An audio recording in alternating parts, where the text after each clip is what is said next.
오늘부터 약 3주간 마가복음 6장을 다루게 됩니다. 우리 지난 5장은 크게 두 가지가 있었죠. 앞쪽에는 이 더러운 군대 귀신 들린 거라사 광인을 예수님이 완전히 회복시키셨고, 이 군대 귀신이 우리에게 보여주는 바, 그들은 아직까지 이 세상에서 완전히 멸절하지 않았고, 또 그렇지만 주님의 모든 사역으로 인해서 그들은 이미 권세를 잃고 쫓겨났을 뿐 아니라 이제 아주 곧 얼마 지나지 않아 멸망당할 그런 운명에 처해 있다는 것.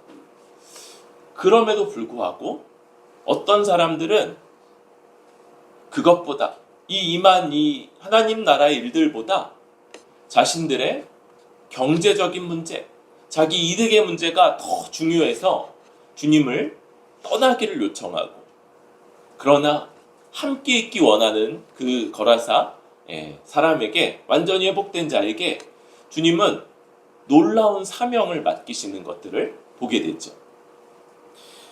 그리고 이 5장 후반부에서는 죽은 야이로의 딸을 살리시는 것과 12의 혈루증 앓는 여인을 고치시는 일들을 보았어요.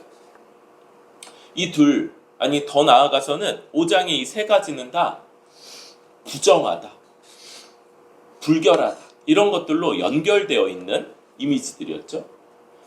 그런데 이 둘은 죽음은 단 한 번 펼쳐지는 것이지만, 그러나 그 죽음을 있게 한 그 죄의 문제로 우리 인생 전체는 점철되어 있고, 그래서 그 삶은 비참하고 아주 불쌍하고 아프고 또 가난한 이런 모습들이 드러나는 그런 삶이라고 했습니다.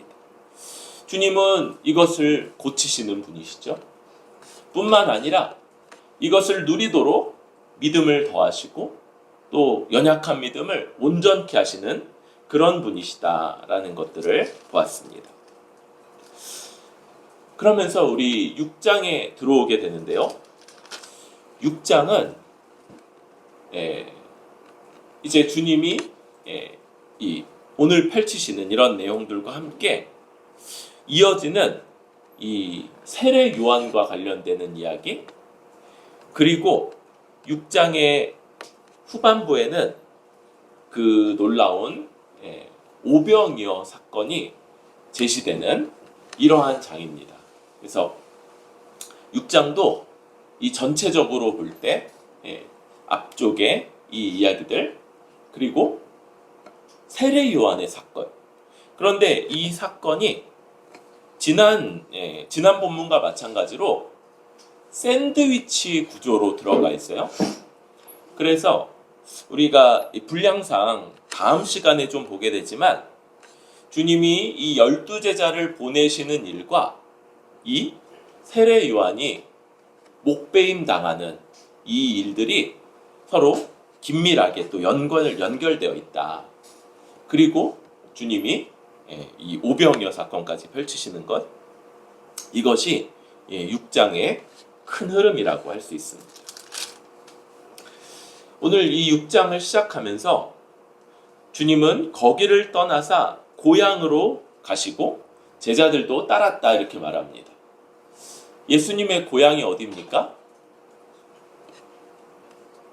예수님은 예루살렘보다 더 남쪽인 베들레헴에서 태어나셨어요. 그런데 아주 어린 시기에 이 베들레헴에 헤롯 대왕이 끼친 그 박해를 피해서 애굽으로 갔다가, 그리고 다시 갈릴리 지역, 이 북쪽의 갈릴리 지역으로 오실 때는 나사렛이라는 아주 촌구석에 정착을 하셔서 거기서 어린 시절을 다 보내신 것 같아요.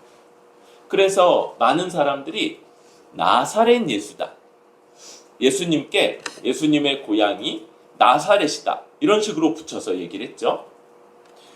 주님의 그 일반적인 그 갈릴리 사역은 가버나움이라고 하는 큰 도시를 중심으로 펼치셨는데, 오늘 5장에 있었던 그 가버나움에서의 일들을 뒤로하고 주님이 고향인 나사렛이라는 동네로 가신 거죠. 그리고 거기서도 일반적인 사역의 형태처럼 회당에 들어가셔서 그 회당에서 말씀을 읽고 또 깨달음이 있는 사람들이 말씀을 전하는 그런 문화를 배경으로 거기서 말씀을 가르치셨어요.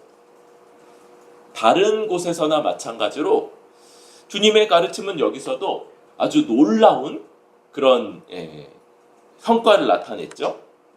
사람들이 이렇게 말합니다. 주님의 가르치심을 듣고 놀라면서 이 사람이 어디서 이런 것을 얻었느냐? 이 사람이 받은 지혜와 그 손으로 이루어지는 이런 권능이 어찌 됨이냐? 주님이 가르치시는 말씀에는 하나님 나라의 지혜, 놀라운 지혜가 그 가운데 담겨 있었고요. 또 다른 곳에서처럼 이 가르침, 이 지식을 증명하시는 여러 권능들, 병든 자를 고치시고 또 귀신을 내어 쫓으시는 이런 일들 또한 그 가운데 행하셨던 걸로 보여져요. 그런데 문제가 있죠. 3절 같이 한번 읽을까요? 시작. 이 사람이 마리아의 아들 목수가 아니냐? 야고보와 요셉과 유다와 시몬의 형제가 아니냐? 그 누이들이 우리와 함께 여기 있지 아니하냐 하고 예수를 배척한지라. 이 사람들은 분명히 다른 회당에서 주님이 가르치신 바, 또 행하신 권능들을 이들도 보았습니다. 그런데 그들과 사뭇 다른 반응이 나타나는데 그 배경을 3절로 이야기하고 있는 거예요. 여기는 주님이 어려서부터 나시고 자라시고, 나신 건 다른 곳이라고 했죠. 자라시고 생활하셨던 그런 고향이었죠. 그리고 이 사람들은 주님의 어머니, 또 형제들, 또 누이들을 다 알고 함께하고 있었던 거예요. 그러면서 마리아의 아들 목수가 아니냐 이렇게 시작을 하죠. 여러분, 보통 이 유대인들이 성이 없기 때문에 두 가지 방식으로 그 사람을 이렇게 딱 지명하죠. 하나는 출신지, 그게 나사렛 예수죠. 또 하나는 아버지의 이름을 따서 누구의 아들 누구, 이런 식으로 하는 거예요. 여기 예수님에게 대해서는 마리아의 아들 목수가 아니냐 이렇게 얘기해요. 여기에는 몇 가지 정보가 담겨 있습니다. 마리아의 아들이라고 하는 걸로 봐서 이미 아버지 요셉은 돌아가신 것 같다.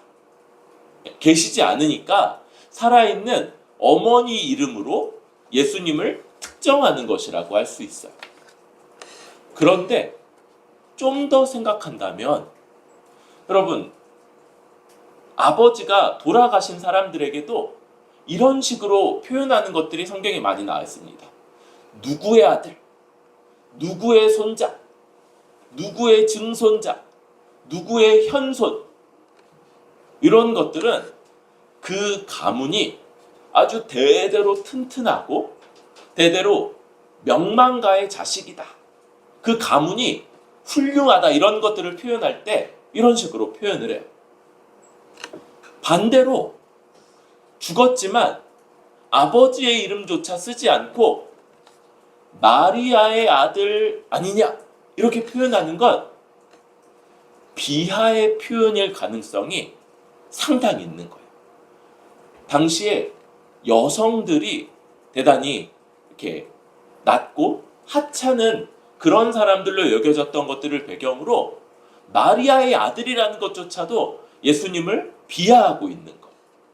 또 직업은 목수죠. 그리고 예수님의 형제들. 우리가 다른 곳에서는 많이 이제 드러나는 게 유다나 야고보 이런 분들이 많이 드러나는데, 그 외에도 요셉이나 시몬 이런 형제가 많이 있었고요. 또 누이들이죠. 요셉과 마리아. 요셉이 이렇게 일찍 돌아가셨는데도 두 분이 아주 이렇게 유복하셨나 봐요. 그래서 많은 자식들, 그렇죠? 예수님까지 하면 누이들이니까 최소 2명. 그러니까 최소 7명. 아마도 그거보다 더 많은 그런 아주 자녀가 많은 그런 가정이었겠다.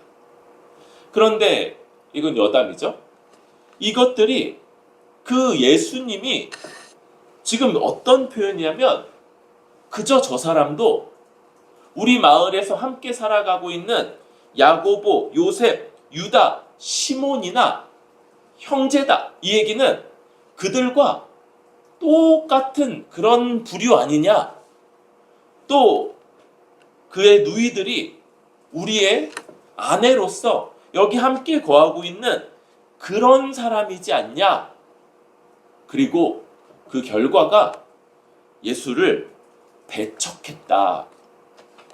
주님을 배척하는 이런 모습으로 나타나고 있는 것이죠. 그럴 때 이런 고향 사람들의 태도에 대해서 주님은 4절에 이런 말씀으로 그들의 모습을 딱 하나로 말씀하시죠. 선지자가 자기 고향과 자기 친척과 자기 집 외에서는 존경을 받지 못함이 없느니라. 아마도 이거는 당시에 이렇게 널리 알려졌던 속담 같은 건 것 같아요. 선지자가 자기 고향, 자기 친척, 자기 집 외에는 존경을 받지 못함이 없느니라. 이런 것이 속담으로 있을 만큼이나 당시 사람들이 이런 모습이 있었던 것이죠. 그러면서 더 큰 문제는 5절. 거기서는 아무 권능도 행하실 수 없어 다만 소수의 병자에게 안수하여 고치실 뿐이었고 그들의 믿지 않음을 이상히 여기셨더라. 여러분, 주님이 권능을 행하실 수가 없었다. 이렇게 말하는 거예요. 그들에게는 권능을 행하실 수가 없었다. 한편으로는 이상하고 한편으로는 정말 대단한 불신앙이다.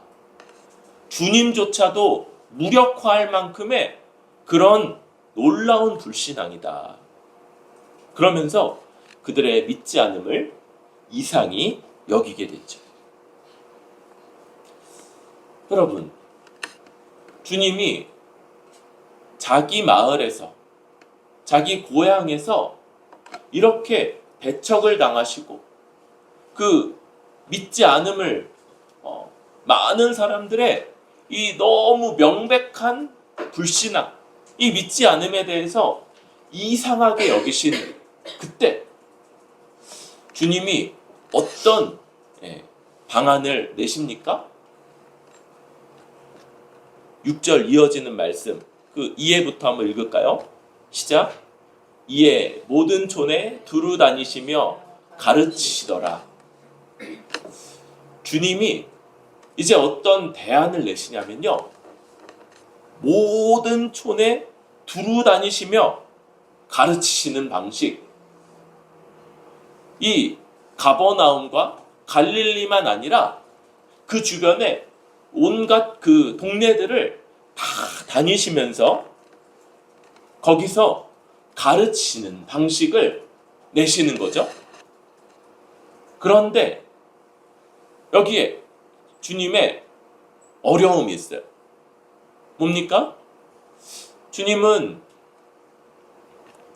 이때 지금과 달리 몸을 입고 몸을 가지고 거하시는 그런 때잖아요.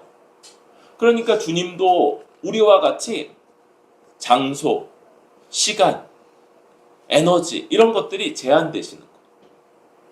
그래서 어떤 일을 하시냐? 7절에 12제자를 부르셔서 그들을 둘씩 보내시는 겁니다. 여러분, 이 6절 하반절과 7절이 긴밀하게 연결되어 있는 거예요. 주변의 모든 동네를 다 다니면서 가르치시는데 어떻게 그렇게 하시냐면 12제자를 둘씩 그러니까 주님이 혼자 다니시는 것보다 지금 12제자를 2명씩 6그룹으로 묶어서 내보내시면서 이제 6배나 빠르게 6배나 더 넓게 이 사역을 전개하시는 것을 시작하시는 것이죠. 이 일은 낯선 일이 아닙니다. 주님이 베드로를 부르실 때부터 이제 너희를 사람 낚는 어부가 되게 하겠다. 이런 분명한 이 비전과 분명한 소명을 가지고 그들을 부르셨는데 이제 드디어 이 일들이 펼쳐지게 되는 거예요. 더군다나 어떤 것이 있습니까? 지난 5장에서 이 거라사에 온전케 된 사람, 거라사에서 온전케 된 그 사람이 주님께 받았던 그 소명, 네 집에 지금 하나님이 너에게 베푸신 은혜를 전하라. 그리고 그가 자기 집만 아니라 온 동네에 그것을 전했던 모습과 지금 이제 제자들이 주님께 부름받아서 둘씩 나아가는 것이 서로 연결되어 있는 것이죠. 또 왜 2명씩 보냅니까? 1명씩 보내면 산술적으로 12배나 더 보낼 수 있을 것 같은데 왜 둘씩이에요? 한 가지는 그죠? 이 쉽지 않은 그런 여정이기 때문에 혼자 1명이 가는 것보다 서로를 위로하고 격려하는 그러한 그룹으로 가도록 하시는 것과 함께 그죠? 주님의 행하신 바와 가르치신 바의 법적 증인으로서 유대 법적의 증인으로서 이들이 보냄받는 것이죠. 법적 증인이다라는 면에서 엄중한 그런 책임도 갖고 있는 걸 보게 됩니다. 그럴 때 이들에게 더러운 귀신을 제어하는 권능을 주세요. 더러운 귀신을 제어하는 권능. 이것은 이들이 부여받은 권능의 아주 대표적인 표현이라고 할 수 있습니다. 그러니까 이들의 사역에서 그냥 좁게만 본다면 5장에서 주님이 하셨던 것처럼 귀신을 내쫓는 일들이 아주 주를 이룰 것 같은데 그렇진 않은 거예요. 그러니까 이 더러운 귀신을 제어하는 권능은 그냥 귀신을 쫓아내는 권능이 아니라 오히려 이 악한 세상, 더러운 귀신의 지배 아래 말씀을 대적하고 주님 따르기를 거부하는 이 세상을 맞서고 거기에 휘말리지 않고 오히려 그것을 거슬러서 이겨나가는 그런 큰 권능이라고 할 수 있는 것이죠. 이런 권능을 주시면서 6팀의 제자들을 보내십니다. 그러면서 주님이 그들에게 명하시는 것이 있는데 우리 8절 9절 한번 읽을까요? 시작.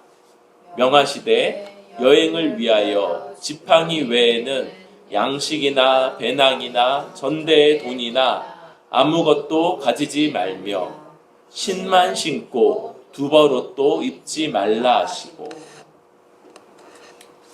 먼저 이 여행을 행하는 이 주님의 사명을 받아 나아가는 그 여행을 행하는 이 모습을 나타내는데 이 여행은 어떤 것입니까? 가르치시는 것, 주님께서 행하신 것을 온 넓은 땅에 펼치는 그런 여행이고요. 이 내용들을 볼 때 상당 기간이 필요했던 여행이라는 것도 볼 수 있어요. 그런데 그런 상당 기간의 시간이 걸리는 여행을 위해서 지팡이, 그렇죠? 먼 길을 갈 때 쓰는 지팡이 외에는 양식, 배낭, 전대의 돈 이것들을 허용하지 않으시고 또 신은 신대, 두벌로, 그죠? 한 벌 입는 것들을 허용하시지만 추위나 다른 상황을 위한 여벌의 옷을 준비하는 것도 금지하시는 이런 모습을 보여주시는 겁니다. 그리고 또 이제 그 여행에 임했을 때 어디서든지 누구의 집에 들어가거든 그곳을 떠나기까지는 거기 유하라고 말씀하시고요. 또 11절, 그런데 11절이 굉장히 중요하죠.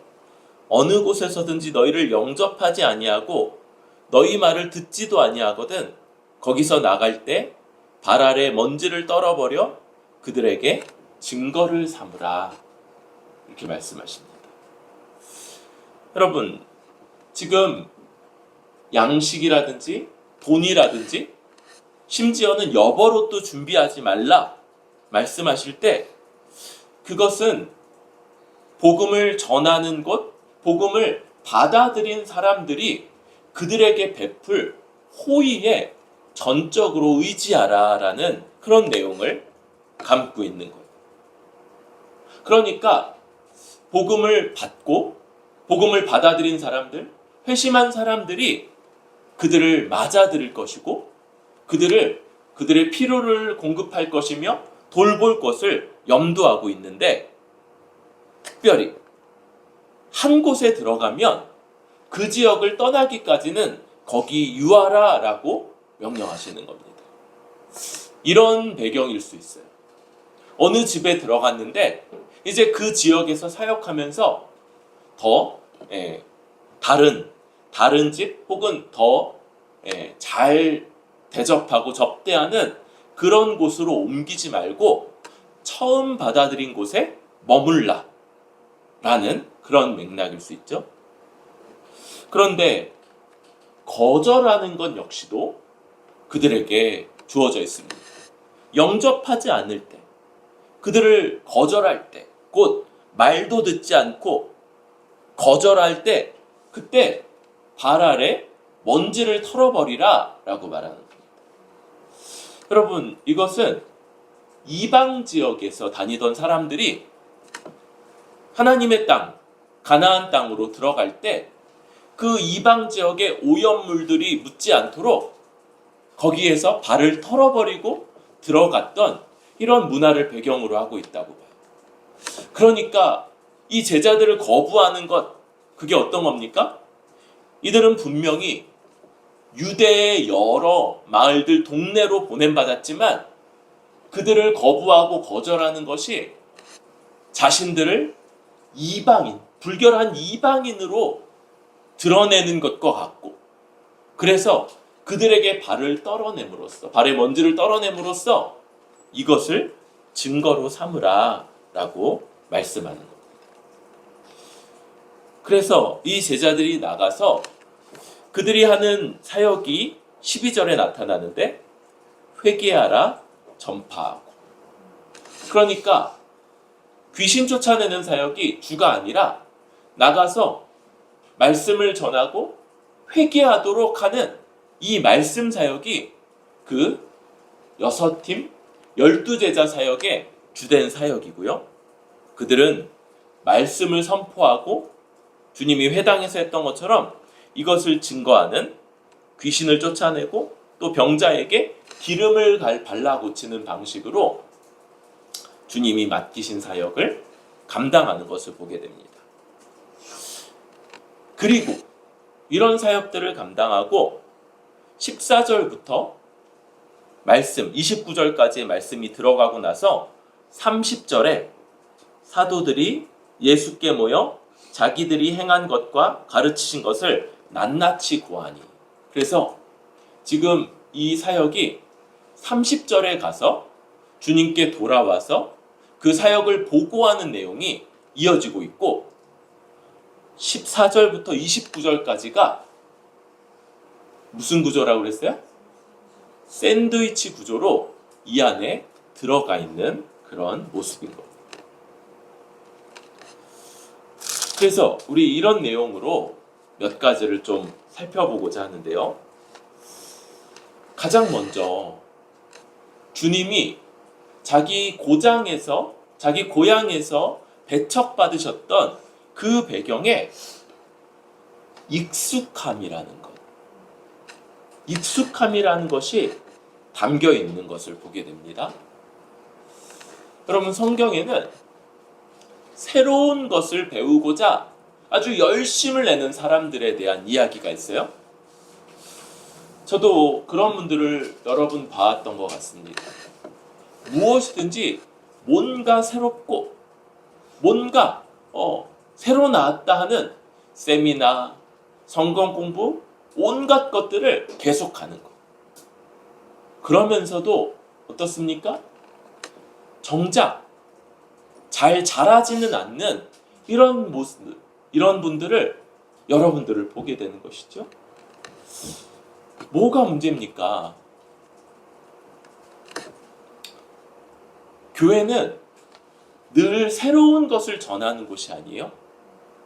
오히려 복음의 진리, 우리가 이미 배웠고 이미 받았고 이미 믿고 있는 바를 다시 전하고 더 깊이 전하고 그래서 그 배운 바를 견고하게 붙잡도록 하는 것, 이것이 교회라는 것입니다.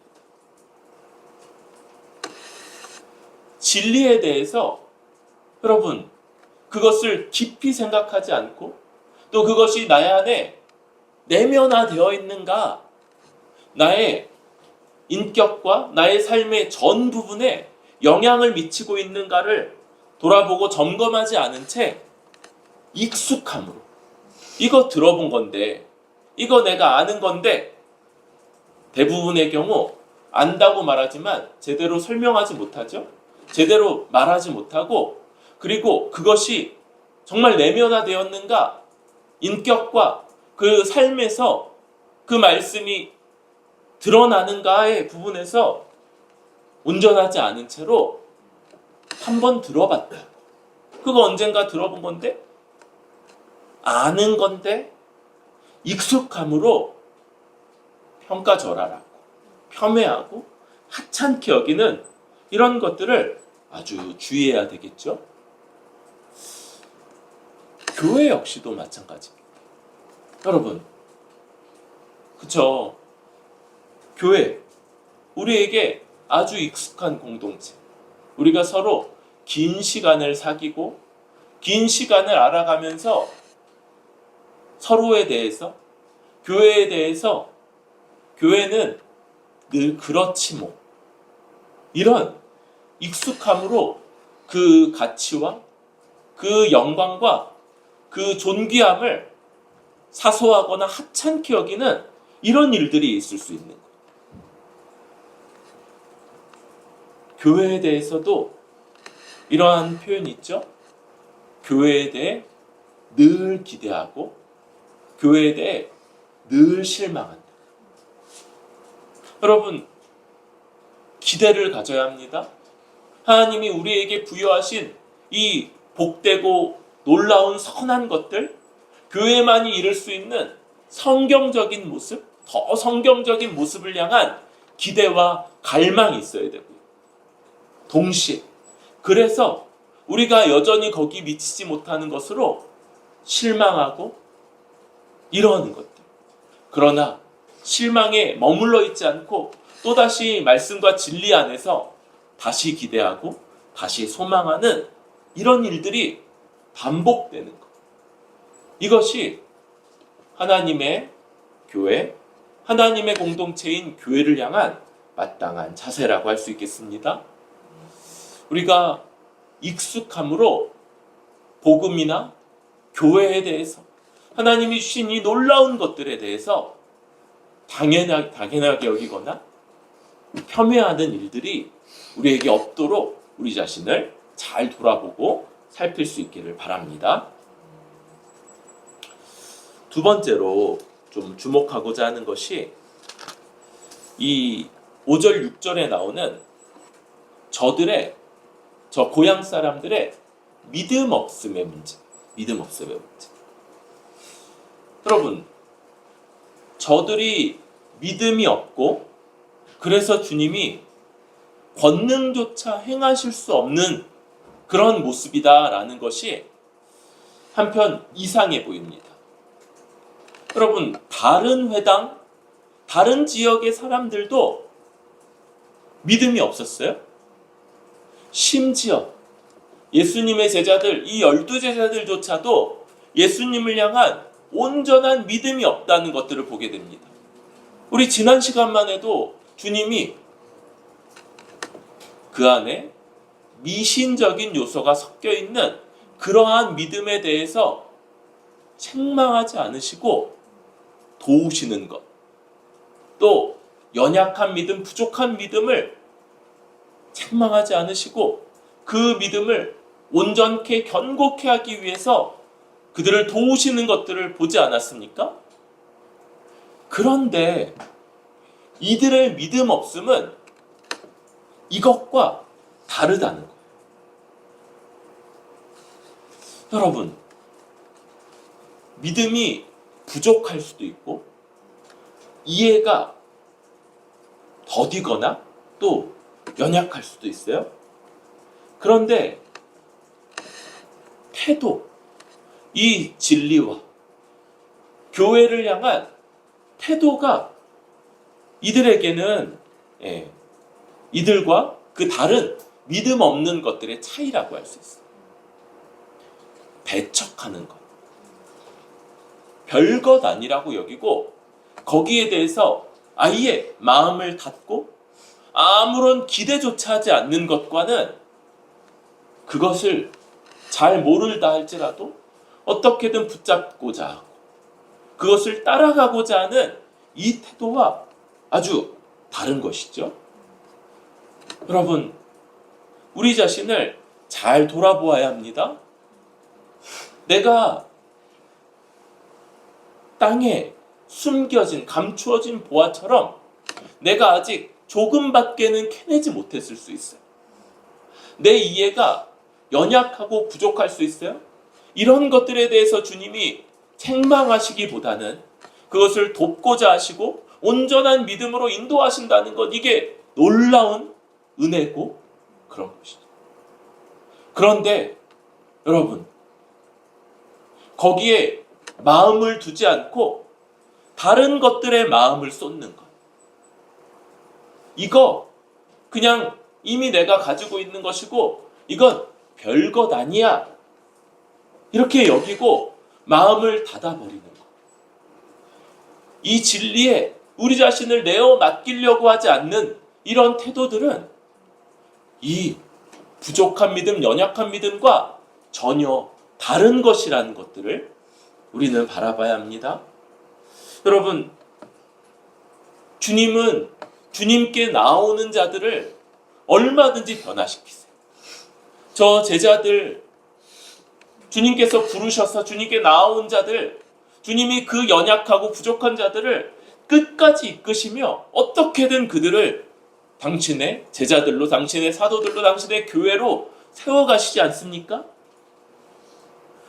그런데 따라오기를 거절하는 자들, 그저 주님이 행하시는 몇 가지들을 보고 그것에만 몰두하거나 아니면 아예 마음을 닫아버린 자들이 주님이 오히려 그들을 변화시키시거나 설득하거나 그들을 완전히 바꾸시고자 하는 그런 권능조차도 행할 수 없었다는 것을 우리가 염두하면서 우리 복음을 향해서, 주님을 향해서, 교회를 향해서 어떤 태도가 있는지를 잘 돌아보고 살펴야 해요.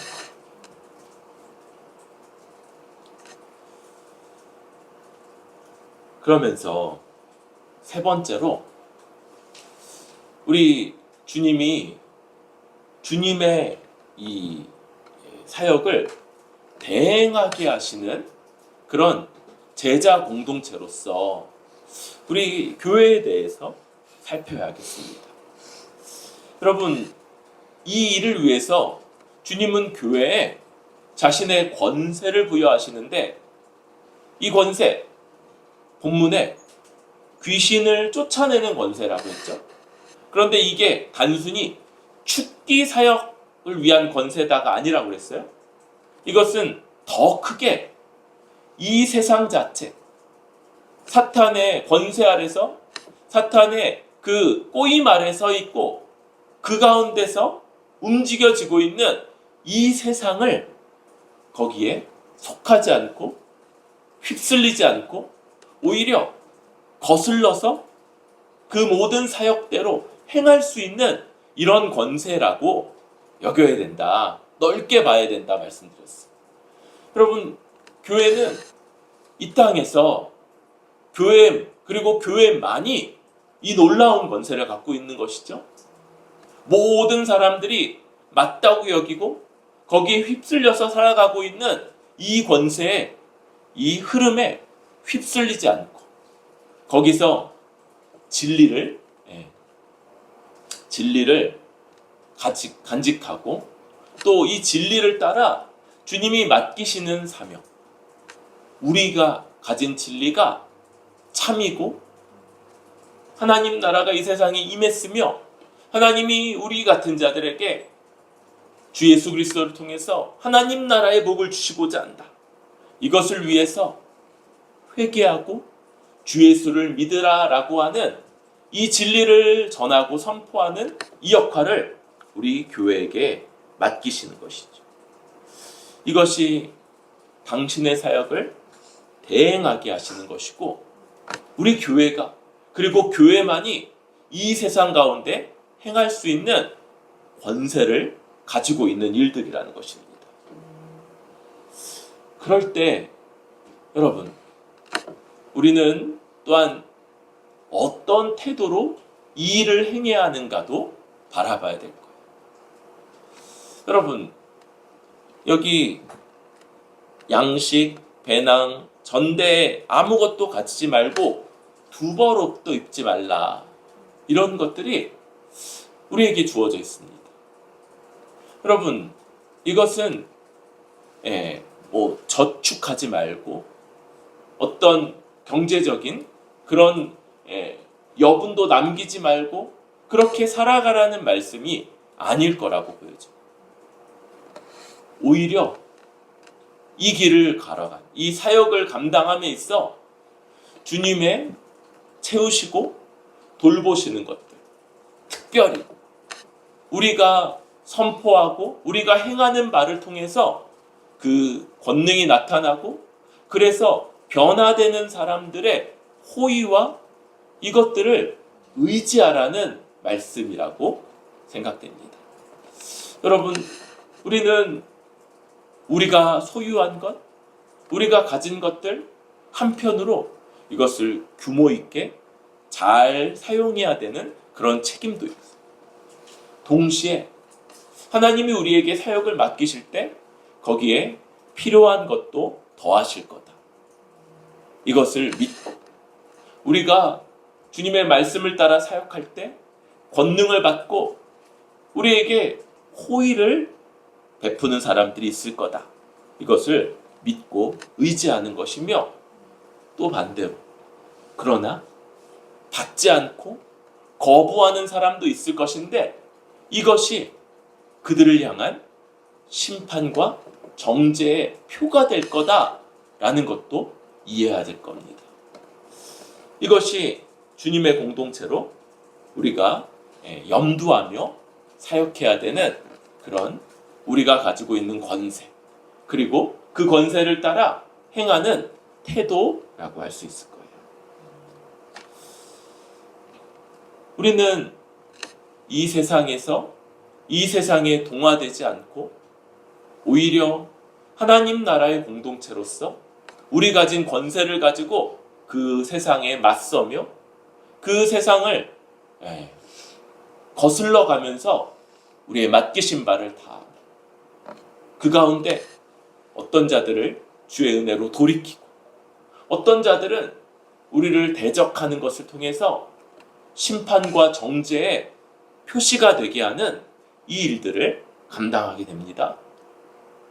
이때 우리에게 주어져 있는 바 이 복음 또 우리의 존재된 교회를 귀하게 여기고 또 이것을 주 안에서 참으로 온전한 믿음으로 주님께서 우리에게 더욱 믿음 더하실 것을 의지하면서 이 주님의 공동체로서의 사명을 다하는 저와 여러분들 될 수 있기를 소망합니다.